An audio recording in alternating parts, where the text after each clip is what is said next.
ವೀಕ್ಷಕರೇ, ಬಿಜೆಪಿಯಲ್ಲಿ ಸದ್ಯ ಮಾತಿಂದೇ ಕತೆ. ಬಹಿರಂಗವಾಗಿ ಮಾತಾಡಿದವರಿಗೆ ನೋಟಿಸ್ ಕೊಡೋ ಮಾತಿಂದ ಹಿಡಿದು ರಾಷ್ಟ್ರೀಯ ಬಿಜೆಪಿ ನಾಯಕರೇ ಬಂದು ಮಾತಿನ ಚಾಟಿ ಏಟು ಕೊಡೋವರೆಗೂ ಮಾತಿನ ಕತೆ ಮುಂದುವರೆದಿದೆ.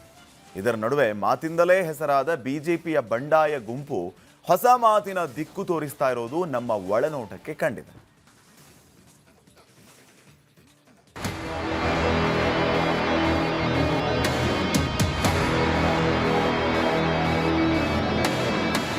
ಎತ್ತು ಏರಿಗೆ ಕೋಣ ನೀರಿಗೆ ಅಂತಾರಲ್ಲ, ಹಂಗಾಗಿದೆ ಇವ್ರ ಕತೆ. ಹಿಂಗಿರುವಾಗ ಏನ್ ಮಾಡಿದ್ರೆ ಏನ್ ಉಪಯೋಗ ಅಂತ ಗೊಣಗುತ್ತಾ ಬಂದ್ರು ನೋಡಿ ನಮ್ ಗೋವಿಂದಣ್ಣ. ಅರೆ ಗೋವಿಂದಣ್ಣ, ಮತ್ತೆ ಶುರು ಆಯ್ತಾ ನಿಮ್ ಗೊಣಗಾಟ? ಅದ್ಯಾವ್ ಎತ್ತು, ಅದ್ಯಾವ್ ಕೋಣ, ನೀರಿಗೆ ಹೇಳ್ತಿರೋದ್ ಯಾರು, ಏನ್ ಕತೆ, ನಮ್ಗೆ ಗಾದೆ ಬೇಡ, ವಿಷಯ ಹೇಳಿ ಅಂದಾಗ ಗೋವಿಂದಣ್ಣ ಅಯ್ಯೋ ಮತ್ತಿನ್ನೇನು, ದಿಲ್ಲಿಯಿಂದ ಇಲ್ಲಿಗೆ ಬಂದು ಬೇರೆಯವರಿಗೆಲ್ಲ ಬ್ರೇಕ್ ಹಾಕ್ತಾರೆ, ಆದ್ರೆ ಡ್ರೈವರ್ರೇ ಬ್ರೇಕ್ ತೆಗೆದು ಮನೆಯಲ್ಲಿಟ್ಟು ಇಡೀ ಊರೆಲ್ಲ ಸುತ್ತಾಡ್ತಿದ್ದಾರೆ, ಬೇರೆಯವರಿಗೆ ಬ್ರೇಕ್ ಹಾಕಿ ಏನು ಪ್ರಯೋಜನ ಹೇಳಿ ಅಂತ ಒಗಟೊಗಟಾಗಿ ನಮಗೆ ಪ್ರಶ್ನೆ ಕೇಳಿದ್ರು ಗುಸು ಗೋವಿಂದಣ್ಣ. ಅಯ್ಯೋ ಗೋವಿಂದಣ್ಣ, ಅದೇನ್ ಗುಸು ನಿಮ್ಮ ಕಿವಿಗೆ ಬಿದ್ದಿದ್ಯೋ ಅದನ್ನ ಹೇಳಿ. ಗಾದೆ ಬೇಡ ಅಂದ್ರೆ ಒಗಟು ಹೇಳ್ತೀರಿ, ಒಗಟು ಬೇಡ ಅಂದ್ರೆ ಪೊಲಿಟಿಕಲ್ ಫನ್ ಹೇಳ್ತೀರಿ. ಈಗ ಸುದ್ದಿ ಹೇಳಿ ಅಂದಾಗ ಬಾಯ್ಬಿಟ್ರು ನೋಡಿ ಬಿಜೆಪಿ ಕತೆ.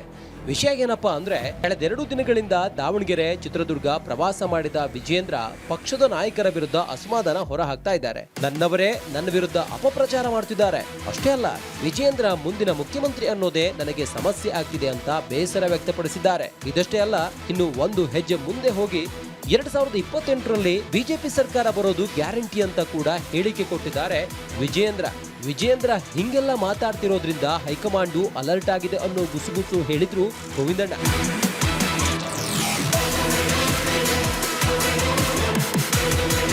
ಗೋವಿಂದಣ್ಣ ಹೇಳಿದ ಸುದ್ದಿಯಲ್ಲಿ ಗುಸುಗುಸು ಕಂಟೆಂಟ್ ಇದ್ದಿದ್ದು ಅವರ ಕೊನೆ ಸಾಲಿನಲ್ಲಿ. ದಿಲ್ಲಿಯ ಬಿಜೆಪಿ ಕೇಂದ್ರ ಕಚೇರಿಯ ಮೂಲಗಳ ಪ್ರಕಾರ ವಿಜೇಂದ್ರ ಸ್ವತಃ ಬಹಿರಂಗ ಹೇಳಿಕೆಗಳನ್ನ ಕೊಟ್ಟಿರೋದ್ರಿಂದ ಹೈಕಮಾಂಡ್ ಅಲರ್ಟ್ ಆಗಿದೆ. ಹಂಗಂತ ಈ ಹಂತದಲ್ಲಿ ಏಕಾಏಕಿ ವಿಜೇಂದ್ರಗೆ ಯಾವುದೇ ಸೂಚನೆಯನ್ನು ಕೊಟ್ಟಿಲ್ಲ, ಆದ್ರೆ ಪರೋಕ್ಷವಾಗಿ ಏನ್ ಸಂದೇಶ ರವಾನಿಸಬೇಕೋ ರವಾನಿಸತೊಡಗಿದೆ. ಇದೇ ಕಾರಣಕ್ಕಾಗಿ ಇವತ್ತು ಕರ್ನಾಟಕಕ್ಕೆ ಬಂದ ರಾಜ್ಯ ಬಿಜೆಪಿ ಉಸ್ತುವಾರಿ ರಾಧಾ ಮೋಹನ್ ದಾಸ್ ಅಗರ್ವಾಲ್ ಅವರು ಬಹಿರಂಗ ಹೇಳಿಕೆಗಳಿಗೆ ಬ್ರೇಕ್ ಹಾಕೋಕೆ ಕೂತಿದ್ದಾರೆ. ಹೀಗೆ ಅವರು ಬ್ರೇಕ್ ಹಾಕ್ತಿರೋದು ಯಾರಿಗಂದ್ರೆ ರೇಣುಕಾಚಾರ್ಯ, ಸುಧಾಕರ್ ಹಾಗೂ SR ವಿಶ್ವನಾಥ್ ಅವರಿಗೆ. ಆದ್ರೆ ಇಲ್ಲಿ ರೆಬಲ್ ಟೀಮಿನ ಮೂಲಗಳು ಹೇಳ್ತಿರೋ ಪ್ರಕಾರ ಅಸಲಿಗೆ ಕಾರ್ಯಕರ್ತರಲ್ಲಿ ಅಸಮಾಧಾನ ಇರೋದು ರಾಜ್ಯ ಬಿಜೆಪಿಯ ಡ್ರೈವರ್ ಸೀಟ್ ಅಲ್ಲಿ ಕೂತಿರೋ ವಿಜೇಂದ್ರ ಬಹಿರಂಗ ಹೇಳಿಕೆಗಳ ಬಗ್ಗೆ.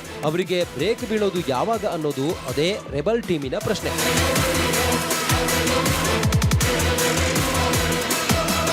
ಇದಕ್ಕೆ ಸರಿಯಾಗಿ ಇವತ್ತು ವಿಜಯಪುರದಲ್ಲಿ ಮಾತನಾಡಿದ ಬಸನಗೌಡ ಪಾಟೀಲ್ ಯತ್ನಾಳ್ರು, ಬಿಜೆಪಿಗೆ ಮುಳುವಾಗುತ್ತಿರುವ ಕುಟುಂಬ ಹೊರ ಹೋದ್ರೆ ಮಾತ್ರವೇ ಬಿಜೆಪಿ ಜೊತೆ ನಮ್ಮ ಸಂಧಾನ, ಇಲ್ಲದೆ ಇದ್ರೆ ಇಲ್ಲ ಅಂದಿದ್ದಾರೆ. ಇದು ವಿಜೇಂದ್ರ ವಿರುದ್ಧ ರೆಬಲ್ ಟೀಮಿನ ಸೆಣಸಾಟವಾದ್ರೆ, ಇತ್ತ ಶಿವಾನಂದ ಸರ್ಕಲಿನ ಅಪಾರ್ಟ್ಮೆಂಟಿನ ಮೂಲಗಳ ಪ್ರಕಾರ 2028ರಲ್ಲಿ ಬಿಜೆಪಿ ಸರ್ಕಾರವೇ ಬರೋದು. ಕಾಂಗ್ರೆಸ್ ಸರ್ಕಾರದಿಂದ ಜನ ಎಷ್ಟು ಬೇಸತ್ತಿದ್ದಾರೆ ಅಂದ್ರೆ, ನಾವು ಸುಮ್ಮನಿದ್ರು ಜನ ನಮಗೆ ಅಧಿಕಾರ ಕೊಡ್ತಾರೆ, ಯಾರ ಹಂಗು ಇಲ್ಲದೆ ನಾವು ಅಧಿಕಾರಕ್ಕೆ ಬರಬಹುದು ಅನ್ನೋ ಅಭಿಪ್ರಾಯ ಹೊಂದುವ ಮೂಲಕ ಜೆಡಿಎಸ್ ಹಂಗ್ಯಾಕೆ ಅನ್ನೋ ಅಭಿಪ್ರಾಯದಲ್ಲಿದ್ದಾರಂತೆ ಕಮಲ ಕಚೇರಿಯ ರಾಜ್ಯದ ಚುಕ್ಕಾಣಿ ಹಿಡಿದವರು.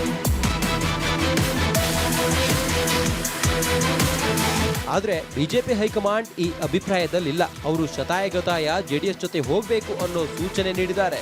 ಹೀಗಾಗಿ ಮೇಲ್ನೋಟಕ್ಕೆ ಈಗ ಹೈಕಮಾಂಡ್ ತೋರಿಸ್ತಿರೋ ದಾರಿಗೂ ರಾಜ್ಯ ಬಿಜೆಪಿಯ ಡ್ರೈವರ್ ಸೀಟಿನಲ್ಲಿ ಕುಳಿತವರು ಹೋಗುತ್ತಿರೋ ರೂಟಿಗೂ ಸಂಬಂಧವೇ ಇಲ್ಲದಂತಾಗಿರೋದು ಅದೇ ಜಗನ್ನಾಥ ಭವನದ ಮೊದಲನೇ ಮಹಡಿಯಿಂದ ನಮ್ಮ ಒಳನೋಟಕ್ಕೆ ಕಂಡಿದೆ.